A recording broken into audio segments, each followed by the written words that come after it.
Hello, and welcome to the Change Podcast from the Joseph and Evelyn Lowery Institute for Justice and Human Rights. I'm Blake Osborne, and I'm the Director of Programming at the Lowery Institute. As we prepare for the upcoming primary elections in Georgia, we at the Lowery Institute, through the Change Podcast, will be hosting a series of conversations with different candidates vying for office in Georgia. The purpose of these interviews, which will be released prior to Election Day, is to spotlight the importance of participating in our democracy and to discuss issues from the oft overlooked perspective of college students. These conversations will be hosted by myself and other Lowery Institute change agents. We're focusing on local elections because this is where student power can have the most immediate impact. Statewide elections, including the offices of Attorney General, Secretary of State, and Governor, play a critical role in shaping the laws that affect college students across Georgia. The decisions made by these offices affect everything from the cost of living, criminal justice, election reform, and economic development strategies, issues that directly impact every student's daily life. Before we begin, I want to be clear about our commitment to fair and comprehensive coverage. While we are speaking with individual candidates, we have invited all of the candidates in each race to participate in similar conversations. We are so grateful to those candidates who have accepted our invitations and will continue to reach out to those who have not responded as of the filming and recording of this interview. Democracy thrives on informed choice, and our students deserve to hear directly from everyone seeking their votes and the votes of the community. The Lowery Institute remains committed to nonpartisanship, and conversations should not be seen as an endorsement of a particular candidate. The Joseph and Evelyn Lowery Institute was founded on the principle that education, civic engagement, social justice, and community health are interconnected pillars of meaningful change. For over a decade, we've been developing change agents, students who don't just study social justice, but actively create policy solutions and community interventions. Our student engagement priorities center on authentic empowerment, not just encouraging students to vote, but ensuring that they have the knowledge, skills, and platforms necessary to shape the policies that govern their lives. Today's conversation embodies that mission, as our student host takes the lead in questioning today's candidate about the issues that matter most to their generation. As we begin, allow me to introduce our change agent host, Lawren Wilson, a current senior at Clark Atlanta University who will be helping to guide this conversation today. We are so grateful for you that you are joining us. Like, subscribe, follow us on social media and YouTube for more in our series talking to these candidates. Now, please enjoy the following interview and have a great day. Hey, you all. Welcome back to the Change Podcast. This is Lawren Wilson, a senior political science major at Clark Atlanta University and a change agent with the Lowery Institute. So I'll give you the mic and let you give us a brief introduction of who you are and what brings you here today. Well, I'm excited to be here. Again, my name is Judge Penny Brown Reynolds is my last name, valid for Secretary of State. And I just have to let you know this, that Dr. Joseph Lowery was my mentor, he and his wife. And so it's just an absolute honor to be here at an institute bearing their name. And I'm very good friends with his daughter. So I guess you want to know why I'm running for Secretary of State, Lawren? Yes, well, we're actually going to get into that in our first question. I'm going to wrap it up nice in a bow for you. So Thank you so much for that brief introduction, Judge Brown Reynolds. All right, so let's get into that first question. I know you're ready for it. So why do you want to run for Secretary of State, and what do you believe sets you apart from other candidates? That's a great question. I'm running because Georgia needs competence to be put in this office, real expertise and not just slogans. I bring a combination of experience that nobody else in this race can match. I'm the only lawyer in the race. I'm the only person with both a Juris Doctor and a PhD and a master's and postdoctoral studies. So I have the requisite education. I served as legal counsel to the governor of Georgia, first African American. I am the only Black woman in this race. So I've worked in state government and I served in the cabinet of the President of the United States as the acting assistant secretary for civil rights. So I understand how government actually works. And I now understand it theoretically, but really operationally. I've spent and built and run a multi-million-dollar business. I'm a CEO, so I understand budgets and I understand how to communicate and educate people clearly because I've been a professor and I'm a pastor. And so I lead with compassion and not contempt for people who disagree with me. I think that stands apart. So, what students, I believe, are tired of is politicians yelling at each other with no basis to understand how to problem solve. And that's what I do. I think that sets me apart. I'm running to bring a level of professionalism that the state of Georgia has not seen. I bring integrity, but more than that, I'm going to bring results to this office. And thank you so much. I feel like you broke down what's needed from Secretary of State perfectly. We need professionalism. We need expertise in various forms of, just business and being in the public eye and public affairs and policy. So thank you for giving us a little bit of insight on that. Okay, now on to our second question. Do you believe that the democracy as we know it is under threat? What does that mean to you potentially as Secretary of State? Well, as a civil rights lawyer, I can say emphatically, yes, democracy is under threat. Democracy is under threat in the most meaningful way. It's threatened anytime people stop believing their vote matters. Let's start with that. Particularly young people. I've been out asking people to vote, and young people are telling me that it doesn't matter. So that's the first step of how democracy has been threatened. Because anytime you don't even believe your vote matters or you stop trusting institutions altogether, when young people think the system is rigged and are disadvantaged in any way, that's dangerous for the future of this country. So for me, as the future Secretary of State, protecting democracy means something very different than other people. Every eligible voter must be able to vote without any obstacles, but they have to feel that the system matters for them, that every vote should be counted and that they matter. So that's a part of what I plan to focus on, voter education and transparency. I want students to be able to easily understand and verify their registration. I want them to know where they vote, understand election changes, receive accurate information directly from the state.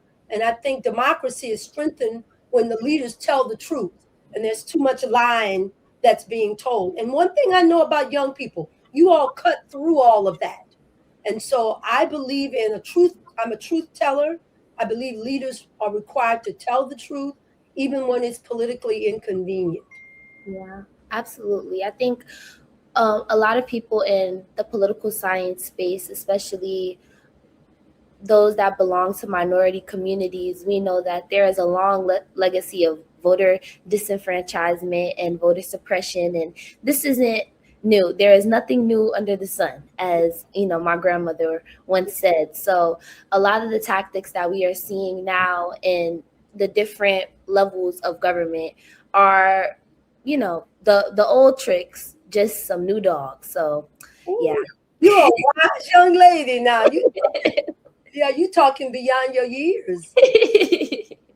Listen, that's what we got to look back to the ancestors. So they got all the answers. So yes, that's so true, sweetheart.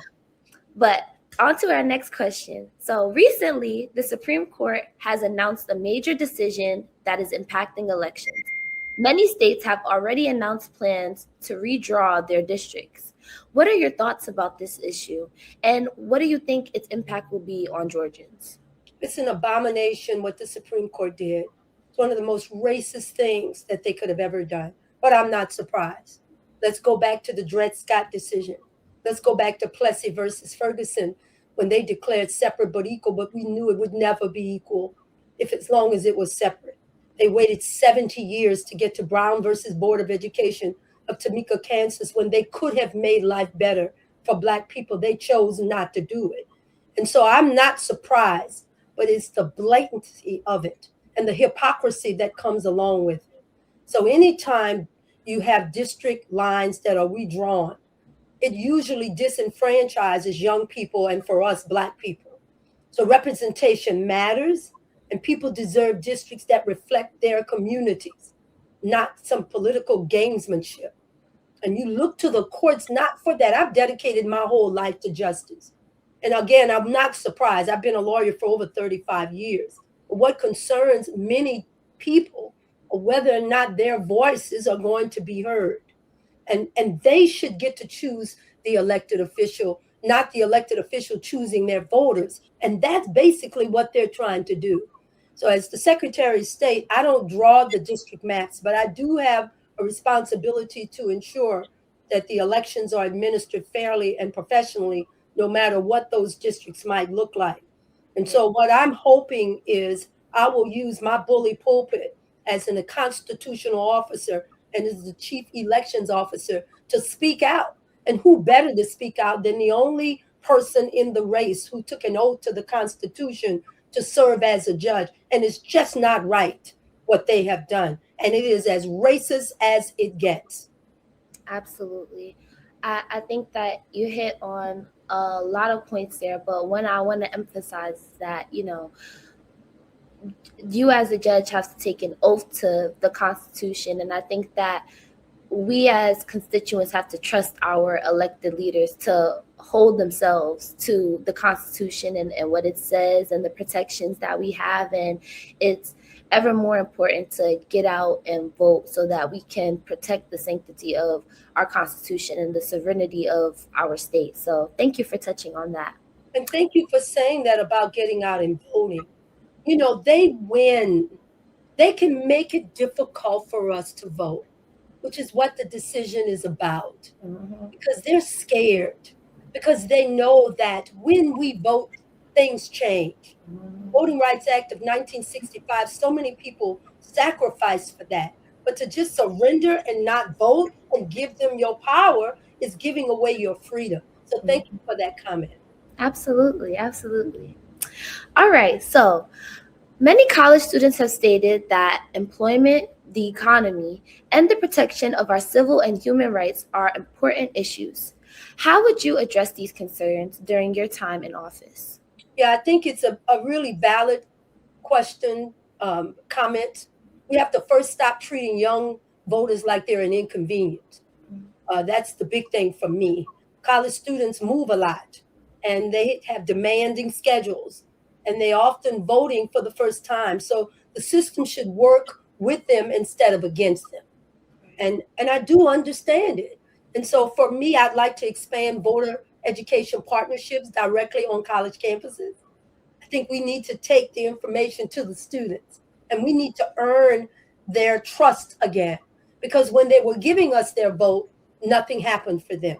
When they were giving us their vote, we ended up still without a Department of Education. When they gave us their vote, they still can't get student loans. So now, for those of us who want to be leaders, we have to go back and earn their vote. We need to improve digital voting tools so students can track their ballots and deadlines in real time, because we have to become more digitally friendly. We need to increase our outreach on HBCUs and universities across Georgia. That's one of the things that I plan to do. And we have to push for clear communication to students so they're not confused about voter ID requirements. So to say it directly, in order for us to protect voting rights for young people, the students have to feel like their ballots are not ignored, that they're not politicized. And the best way to do that is to engage them at their level so that we can improve the trust factor. Absolutely. So I got from that more accountability and more transparency is what you feel like is needed from the Secretary of State's office in order to beget more of that trust, in order for students to take a hold of their democracy and play their part. Yeah, That you're correct, and that is the right words. I made a decision in this interview with you that these catchphrases of transparency and accountability is Mm, nice to say, but what does it really mean?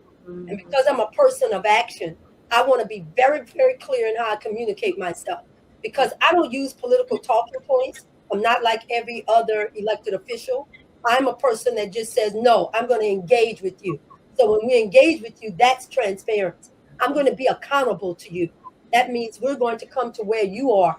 And that means we're going to be able to track and explain it. So you're correct. I just don't use catchphrases because I think that too many politicians today can Google something. That's their level of expertise. But by mm, the time a person like me, I'm a PhD, I have a Juris Doctor. I believe education has strengthened my ability, but I never forgot where I came from.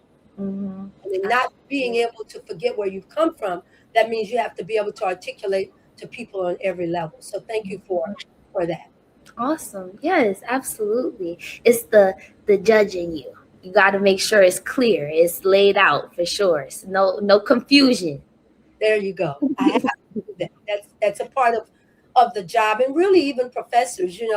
I remember Mhm. being in the classroom, and I didn't want to hide the ball from my students. I wanted the greatest part of learning happens when you truly understand what is meant to be said. It gives clarity, and then like that. But intellectual rigor requires that you take the effort and the time to really be able to explain yourself. Yeah, So absolutely. Thank you for that. All right. So, our next question. One of the challenges facing the Secretary of State's office are the recent changes and expanded power of non elected state election boards. What role should these non elected officials have in establishing rules for our elections? And how can we continue to hold these people accountable? yeah, I'm very concerned about that because it's been totally politicized. The Constitution mandates that the Secretary of State is the chief elections officer. And up until Senate Bill 202, the backlash after Donald Trump lost the last election, not this last one, but in 2020, the 18 election, what ended up was the legislature tried to come back and said, let me back it all the way up. Donald Trump called the Secretary of State, Brad Raffensperger, in January of 2020 and said, all I need is 11,780 votes. And the Secretary of State at that time said, no, I can't help you. I'm not going to be able to do that. This was a bill called the integrity bill, voter integrity bill, was a backlash to that rebuke of saying, no, we're not going to cheat. And so what they decided to do was write a bill that basically created barriers and wanted to cheat. So they removed the Secretary of State as the chairperson of the state elections board and made the elections board politicized, where the members of the General Assembly would select those members. Made it totally politicized. And again, too, with the state local elections board. So I think diligence, what we have to do is what you call transparency, right? Shine a light on anything that they're trying to do to create a barrier for people to vote. And I believe my duty as the Secretary of State is to do everything I can. See, people would want me to come and wave a magic wand. That's why voting at every level matters. You have to vote to make certain that the people in the General Assembly reflect your values. Because once they pass a law, I'm duty bound to follow that law.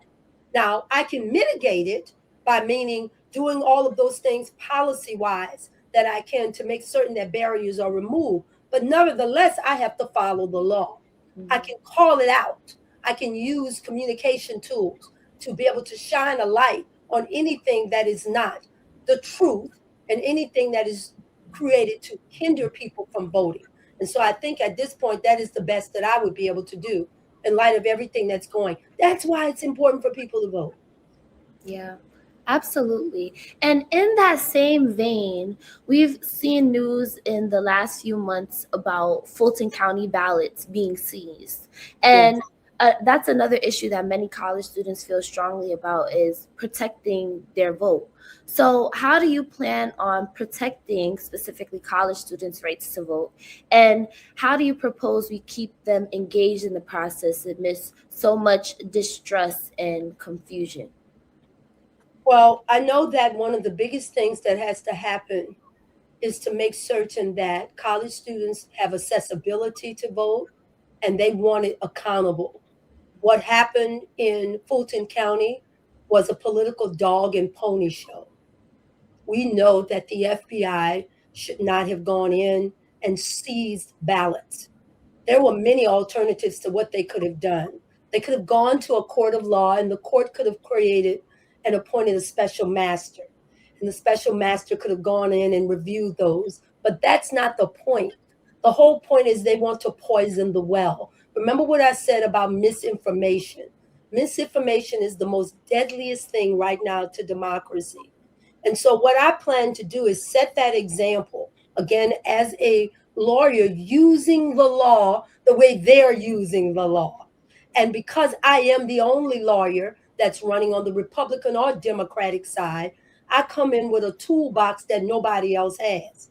And that is to use every reasonable means that I can to fight back this encroachment of our political system and to make students feel that their vote matters and that it counts and that it's fair and that it's consistent, not just in Fulton County, but in rural county as well.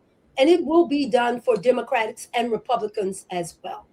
I think my legal expertise and my executive experience, particularly now during this time, my training will help me to set clear guidelines so that voters will understand how exactly the process works and to go to court and do everything that I can to stop this inflammation of fear and political gain that they're trying to use. I think my job is to lower the temperature of what's happening and increase the trust that is needed in this climate. Absolutely. Absolutely. Thank you for that. On to our next question. So, during the previous legislative session, the state of Georgia attempted to adopt policies that would reform Georgia's electoral process. The efforts failed, but there's talk about a special session to pass this reform. What are your thoughts on this issue, and how would you, as Secretary of State, oversee Georgia elections? Yes, in the last bill that we just discussed, right now, when you go to vote and you mark your ballot, you get a paper ballot that is then put into a scanner. And the scanner is reading the QR code. So the law required that by 2026, the legislature was to rectify it such that ballots would not be counted based on the QR code, but on the actual ballots themselves. And so the legislative session came and went. This current governor is calling a special session, and it should be to be able to comply with this law. But he's now calling it for redistricting purposes so they can eliminate majority Black districts. They want to do everything they can because they can't win just on their policies because their policies are not for everyone. So there still remains this question of how do you comply with the law? They're not going to have enough time to do that because you see, I think that people are underestimating the power of confusion and they want it to be confusion. They don't want it to be secure and accessible. And that's what we need. So what I would like to be able to see is they're going to probably have to kick that down the road a bit and do a phased in approach because you can't just overnight change these machines. By next year, when I'm sworn in as Secretary of State in January of 2027, there is a presidential election in 2028. Right now, the state of Georgia has a request for proposals for brand new machines. Those machines are 7 to 8 years old. So we're going to have to replace all of the machines. So in 1 year's time, we're going to have to replace the machines. That goes through standards both with the federal government and with the state in terms of getting things certified and tested.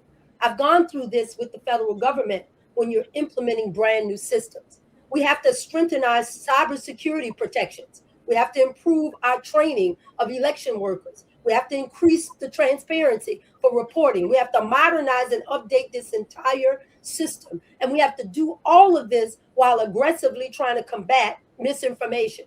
all of this in real time. So it is probably the most significant aspect of what is going to take place. That's why it is important to put a seasoned person, not a novice, not a person who just decided one day they wanted to run for office. Look, this is America.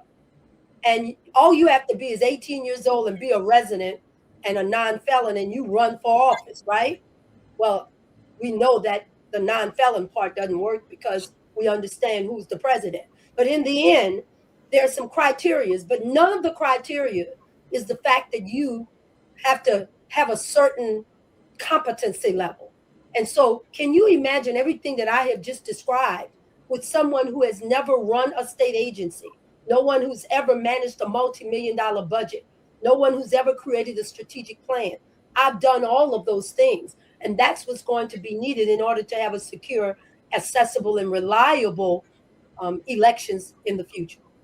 Yes, and that's exactly what we need here in Georgia, and that's what we need to be protecting throughout our nation. So definitely hearing you on that point. Okay, so we're starting to wind down now. This is going to be our second to last question. Okay. But how do you feel your leadership can create pathways for graduates of the Atlanta University Center to stay, lead, and thrive in Georgia? Well, Atlanta is one of the most important centers for Black excellence. Mm-hmm. And the Atlanta University Center is the hub for that, for entrepreneurship and political leadership. The AUC has been a huge part of the legacy of Atlanta. And so I want the graduates to see Georgia not just as a place where they go to school, but as a place where they can build wealth and lead companies and shape policy and raise their families. And so for me, I want to create a few things. I want to have some stronger pathways to entrepreneurship because the Secretary of State oversees businesses in the state. And so rather than be a gatekeeper for that, I would like to be able to get them availabilities for capital and help them as they start their own business and really support entrepreneurship. I would like to be able to support public service for them with internships and apprenticeships at the state level, which is something that's never been done before. And then I want to give them business development opportunities. So Georgia should not just educate our brilliant Black young leaders and only watch them leave and go to where other opportunities are. We should create those opportunities for them. And that's what I plan to do. Absolutely. That's awesome. Thank you. All right. On to our last and final question. What commitments will you make to engage and empower young voters across the state?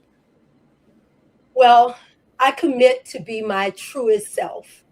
I will never separate myself from myself. I wouldn't want to be anything else other than a Black woman.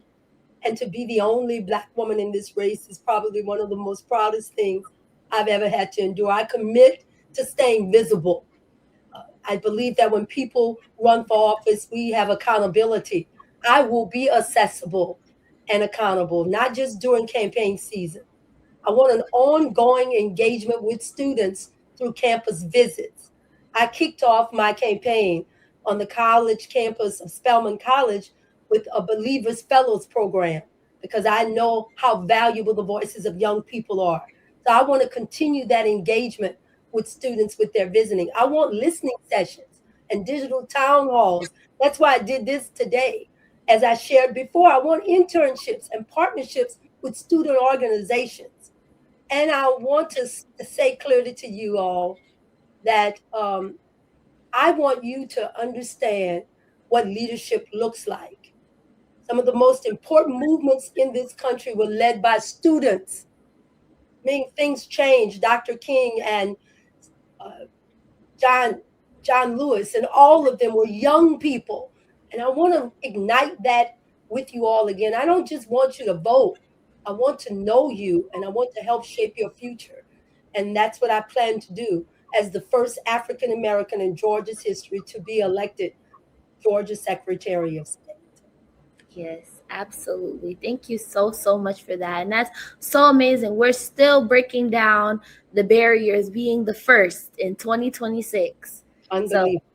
So It's absolutely insane, but it is an honor to continue carrying on the fight that our ancestors fought. 100 years ago wasn't too long ago. 250 years ago wasn't as long ago as we think. So we're still breaking down barriers because they're still there. We know that they're still there. And I thank you for fighting, and we wish you the best. And thank you so much for coming in today and speaking with us and breaking down your role, your potential role as Secretary of State, and what it is that you plan to do. So I'll give you a chance to say goodbye to everybody, and then we'll close out. Well, I want to thank you for this opportunity. I'm most impressed with you. You're just an outstanding interviewer, and I know that the best is yet to come for you. I look forward to your research and all that you will be bringing. I am a leader, and regardless to the outcome of this race, I've already won because I stood up at a time when my conscience called me to do so. My God spoke to my spirit and said, "This is the time." So I'm looking forward to what the future holds for me and what the future holds for you. Thank you all, and God bless you. Thank you so much. Absolutely. Thank you guys for tuning in for another episode. And please make sure that you watch all of our other episodes to this series so that you can get to know our candidates. Thank you guys so much again. And you all have a great one. Bye. Thank you for joining us for this episode of The Change. We hope you enjoyed our conversation with today's elected official. Like, follow, subscribe to us on YouTube and social media for more conversations about these and other important topics. Thank you, and have a great day.